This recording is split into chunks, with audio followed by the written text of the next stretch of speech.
ડીસા તાલુકાના જીવના ડીસા પાટણ હાઈવે પર સતરા સહિત દરગાહ આવેલી છે અને આ કબ્રસ્તાનની સામે જ 5:10 વાગ્યાના સુમારે હાઈવે રસ્તા પર આગ લાગવાની ઘટના બની હતી।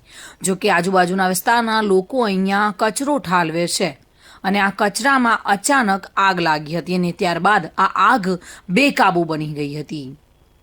જો કે આગ લાગવાની ઘટનાને કારણે આજુબાજુના વિસ્તારમાં અફરાતફરીનો માહોલ સર્જાયો હતો અને ત્યારબાદ તાત્કાલિક ફાયર વિભાગની ટીમને જાણ કરવામાં આવી હતી। જો કે ફાયર વિભાગની ટીમ તાત્કાલિક ઘટના સ્થળે દોડી આવી હતી અને આ બેકાબૂ થયેલી આગને કાબૂમાં લીધી હતી। અનેકવાર આ ગંગાનગર વિસ્તારમાં લોકો કચરો ઠાલવતા હોય છે અને અચાનક આ કચરામાં આગ લાગવાના કારણે લોકોમાં અફરાતફરીનો માહોલ પણ સર્જાયો હતો।